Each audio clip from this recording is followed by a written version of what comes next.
sih kena mental? Emang kalian tahu apa itu kena mental? Kena mental loh. Janganlah sok kena mental.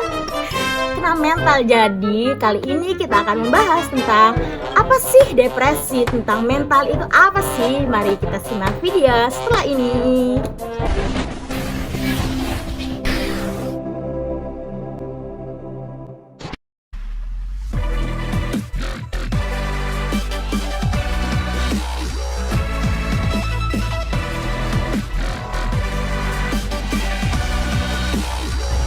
Halo guys, jadi pada kesempatan kali ini kita mau membahas tentang apa sih itu mental health. Tapi sebelumnya kita kenalan dulu nih sama teman-teman aku yang luar biasa kece-kece ini. Oke, jadi di sini ada siapa ini namanya Kak? Husnulisa Inagila, Terus ada Kak, Fitra, terus Hanin. dan aku sendiri Fitri Septiani. Jadi kali ini kita akan membahas tentang mental health yang sering Gen Z itu koar-koar gitu ya. Aduh kena mental nih gitu. Jadi kalau menurut teman-teman mental health itu apa sih? Jadi ya, kalau menurut aku nih ya, mental health itu sama juga dengan artinya kesehatan jiwa. Jadi kesehatan jiwa itu dibagi menjadi beberapa kategori. Yang pertama itu kondisi kesehatan jiwa yang sehat, kemudian ada kondisi kesehatan kecemasan, kemudian yang lebih meningkat lagi yaitu kondisi stres, dan yang lebih tinggi lagi itu kondisi depresi. Nah, jadi kira-kira tuh apa sih pentingnya mental health, kesehatan mental, terus apa perannya dalam kehidupan sehari-hari gitu ya. Jadi menurut aku nih ya, kalau orang yang udah memiliki kesehatan mental, dia tuh bisa mengelola stresnya, dia bisa mengelola eh, pola-pola pemikiran emosinya, mengelola emosi. Jadi otomatis ketika mental kita sehat, artinya itu kan kita bisa menghadapi kenyataan, bisa menerima masalah-masalah yang menimpa kita, mengelola emosi kita. Jadi kita tuh tidak sampai dalam tahap kecemasan, terus stres, apalagi sampai depresi. Jadi otomatis peran dalam kehidupan sehari-harinya itu bikin kita lebih efektif dalam menghadapi menghadapi kehidupan kita gitu loh. Kita bisa lebih fokus. Misalnya kalau kita belajar, jadi kita lebih fokus. Terus kita ingin menggapai mimpi kita juga, kita bisa lebih fokus gitu loh. Kita konsentrasinya itu fokus gitu ya, nggak terganggu. Tapi gimana sih caranya kita tahu gitu kalau misalnya kita itu kena mental health gitu? Gejala-gejalanya tuh apa sih Kak? Kalau dari gejalanya ya teman-teman, kalau dari gejala, biasanya kalau gejala yang umum terjadi itu kayak orang-orang yang mudah tersinggung nih. Siapa nih di sini yang mudah tersinggung nih? Kakak-kakak. Aku Ayo. dong. Oh, berarti Kak Fitri ini ada gejala ada depresi ringan kali ya. Waduh, berat. Terus siapa nih yang di sini yang mudah marah sama mudah kesal? Siapa kakak-kakak? Saya. Kamu sendiri. Ya, mungkin saya juga memiliki depresi ringan ya. Jadi kalian tuh jangan bikin kesel saya ya, takut nanti tiba-tiba saya bunuh diri. Parah nggak sih? Oh my God. Ya jangan dong, jangan ya, jangan. Aduh. Tiba-tiba nanti ada berita mahasiswa Surya Global. Aduh, enggak, itu berat banget Kak. Berat banget bahasanya. Terus juga kayak kalau gejala depresi itu ada juga yang kayak susah tidur, sulit tidur. Ada enggak nih kakak-kakak yang sulit tidur? Kalian juga ada enggak nih yang sulit tidur? Itu bisa jadi salah satu gejala depresi ya. Terus juga ada juga, jadi kalian tuh awaslah, hindarinlah yang suka marah-marah, yang suka tersinggung. Itu tuh janganlah keseringan marah-marah. Itu tuh bisa jadi salah satu gejala depresi, dan bisa juga jadi nimbulin depresi juga loh gara-gara dari marah-marah itu. Jadi kan kita kepikiran, aduh, dia sakit hati nggak ya, tadi aku marahin, aku ngomong gitu, sakit hati nggak ya. Jadi kuranginlah yang hal-hal yang negatif-negatif itu. Mari kita melakukan hal-hal yang positif aja ya teman-teman ya. Ya. Oke, jadi itu barusan gejala-gejala mental health atau mental illness gitu ya teman-teman. Sekarang apa sih itu faktor-faktor atau penyebab yang bisa menyebabkan kita itu kena mental gitu? Kalau dari aku sendiri ya, banyak sebenarnya faktor-faktor yang bisa mempengaruhi atau menyebabkan mental illness ini. Yang pertama itu dari faktor biologis. Nah, ada dari faktor biologis itu kayak genetik misalnya. Itu tuh bisa jadi penyebab kena mental atau sakit mental gitu. Terus ada juga dia terkena penyakit fisik. Kayak misalnya dia kena penyakit kronis, diabetes, terus kanker, terus HIV juga. Itu kan betul banyak pokoknya. Terus itu dari faktor biologis. Kemudian ada dari faktor psikologis. Nah, kalau dari faktor psikologis ini bisa yang pertama itu trauma. Misalnya dia ada sesuatu yang gak mengenakan gitu, pengalaman yang kurang enak di masa lalunya. Misalnya dia korban pelecehan. Itu kan jadi bisa menjadi luka gitu, luka yang dalam di dalam diri dia gitu. Terus selain trauma itu bisa juga karena hubungan yang toksik. Nah, misalnya pasangannya tuh red flag, atau bisa juga selain pasangan teman-temannya juga bisa kan. Misalnya teman itu malah yang malah justru tuh temen tuh kadang yang itu sih kayak kita masih ngerasa nggak enakan, ya temen gue sih, jadi kayak aduh nggak enak nih kalau misalnya kita mau nolak, kalau seandainya kita minta tolong nih, tapi kadang juga nggak enak padahal kita juga butuh gitu ya. betul Gitu sih. Iya benar. Jadi sebisa mungkin kita hindari lah, atau udah nggak usah gitu ngerasa nggak enakan, sayangin diri sendiri gitu. Sama lebih baik mulai dari sekarang kita cut off aja orang-orang yang toksik. Daripada kita ngerasa nggak enak tapi malah kitanya jadinya yang nggak enak nggak Ya, sih? benar. Iya, malah ngerugiin diri sendiri. Terus itu kan dari faktor psikologis, masih banyak sebenarnya. Jadi langsung aja tapi kita ke faktor yang selanjutnya, yaitu faktor lingkungan. Misalnya dari faktor lingkungan ini kemiskinan.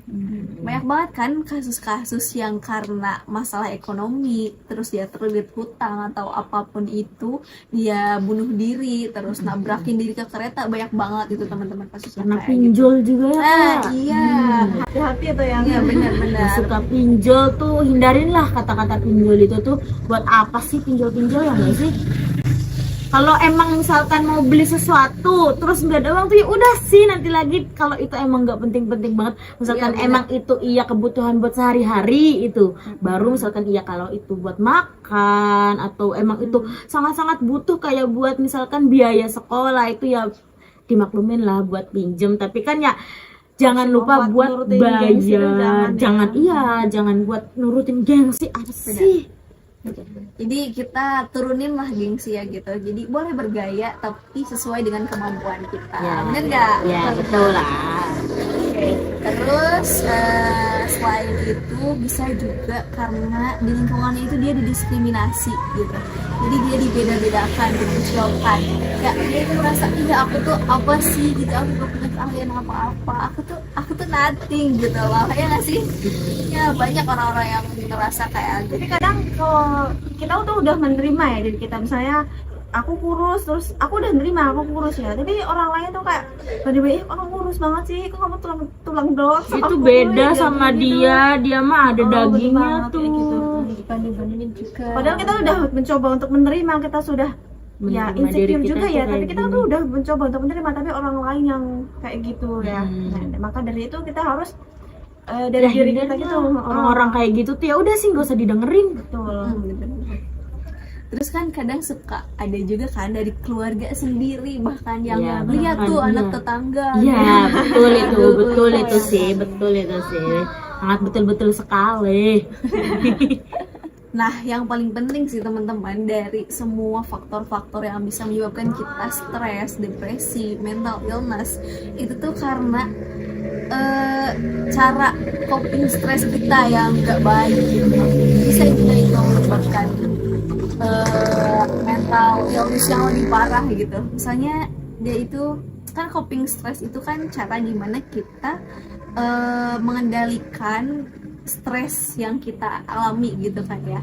Nah, kita tuh harusnya lebih ke apa namanya, kegiatan-kegiatan yang positif gitu. Pokoknya hal-hal yang positif, jangan malah ketika kita stres kita itu malah melampiaskannya ke hal-hal yang negatif gitu. Jadi harus ke yang lebih hal yang bermanfaat ya, jangan Iya. sampai ya tuh kita melakukan itu kita Malah nggak stres merugikan. tapi nanti rugi ujung-ujungnya. Iya benar. Jadi kayak orang-orang yang misalkan kita nih stres nih, terus malah kita melakukan hal yang negatif, misalkan kayak minum, itu kan jadi kan merugikan diri kita sendiri, kan merusak badan kita. Jadi nanti misalkan kita sakit juga malah kita kepikiran malah tambah stres lagi, apalagi stres lagi, kena mental lagi, ya enggak? Double kill itu mah ya kan, udah mau kita sakit mental, sakit fisik pula, aduh janganlah gitu. Oke, teman-teman tahu nggak sih kasus-kasus yang baru masih hangat banget nih, yang anak kecil dia itu udah depresi gara-gara apa guys? Gara-gara HP sama sepedanya itu dijual sama ibunya. Nah ya. Oh iya, itu kayaknya kasusnya di tanggal 14 Mei ya kalau nggak salah. Iya Itu betul. di bulan ini, masih bulan ini, berarti masih anget-angetnya ya. Iya. Gimana nih tanggapan dari teman-teman terkait masalah ini, terkait kasus ini? Di sini siapa yang salah gitu?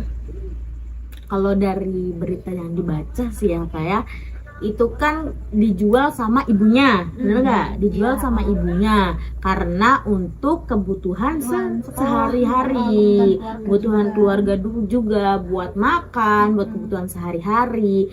Dan itu karena suaminya si bapak anak itu juga ngebiayain mereka, keluarganya gitu. Jadi kan Kurang bertanggung jawab gitu kurang ya bertanggung sama jawab, keluarganya. entah bapaknya tuh kemana kan. Jadi kan satu-satunya barang berharga. Dan itu juga kenapa anak kecil itu bisa jadi depresi tuh karena itu kan hasil dia nabung, hasil dia berusaha, dia udah berusaha untuk mendapatkan barang yang dia mau, sedangkan setelah barang yang dia mau dia dapatkan malah dijual. Dan itu ya kalian bayangin aja sih, kalian udah dapat gue udah dapat ini nih, gue udah dapat ini nih, Bangga gitu iya gue udah bangga nih udah dapet ini, dan ternyata malah dijual. Kayak gue udah berusaha loh, gue udah beli gitu. Dan nyesek banget gak sih? Ya iya kita juga pasti merasakan kayak gitu dong, pasti juga bakalan nyesek banget gak sih ngerasain kayak gitu. Jadi yang harus disalahkan di sini siapa? Ya bapaknya, karena dia malah lari dari tanggung jawab dia untuk menafkahkan keluarganya. Betul nggak? Ya, tapi itu ya seperti itu karena faktor dari orang-orang terdekatnya ya. Iya. Kalau kayak gitu. Nah, itu tuh kan emang sebenarnya anaknya itu mengizinkan ya. Iya, Nah, aslinya tapi mengizinkan. di dalam hatinya itu, dan jadi berarti dia tuh memendam masalahnya Nggak gitu. terima. Jadi nggak rela, tapi ngelihat ibunya, siapa sih anak yang rela ngelihat ibunya bantuin tulang buat Ya, cari betul, nafkah betul, sendiri, betul, itu kan betul. nggak ada ya. Jadi dia tuh kepikiran, mungkin dia bilangnya oke nggak apa-apa bu, tapi nggak rela. Balik lagi sama kayak faktor yang tadi yang disebutin Kak Fitri ya, kayak kita tuh ya janganlah berarti nggak enakan sama orang. Kalau emang nggak mau ya bilang nggak mau, jangan bilang iya dikasih solusi aja. yang lain gitu Iya, kan. biar cari solusi yang lain, alternatif yang lain, dan nggak nyiksa diri kita sendiri gitu kan. Benar banget. Berarti ini tuh akar masalahnya tuh ada dua kan ya teman-teman. Yang pertama itu karena faktor ekonomi, terus si anaknya juga nih yang nggak enakan sama ibunya. Sama ini juga faktor keluarga, lingkungan itu kan Iya. dari bapaknya itu tadi kan ya. Iya. Dari keluarga. Berarti ada 3 faktornya. Triple kill. Triple kill. Triple kill gak tuh? Oke, terus tapi BTW nih ya teman-teman, dari banyaknya kasus tentang kesehatan mental ini, ada nggak sih orang yang bisa survive gitu dari masalah mental health-nya dia, menjadi dia itu malah sekarang bisa jadi inspirasi bagi semua orang? Kira-kira ada nggak sih? Sebenarnya kalau dari kisah-kisah inspiratif kayak gitu udah banyak banget ya. Itu ada dari Kak Fatih Mutia. Nah, dia itu mengalami kecemasan gitu waktu umur 20 tahun gitu. Mengalami kecemasan, terus kayak susah tidur kayak gitu-gitu lah pokoknya. Nah, tapi dengan dukungan dari keluarga dan pengobatan dan terapi rutin, alhamdulillah sekarang udah aktif ya di organisasi-organisasi itu, terus malahan membantu orang-orang yang mengalami gangguan mental untuk balik kembali. Ya, dia sekarang jadi penulis.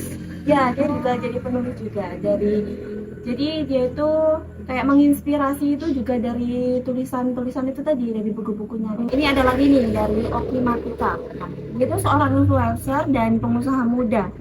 Nah, dia itu mengalami masa-masa kelam dengan pikiran negatif dan sampai keinginan untuk bunuh diri ya.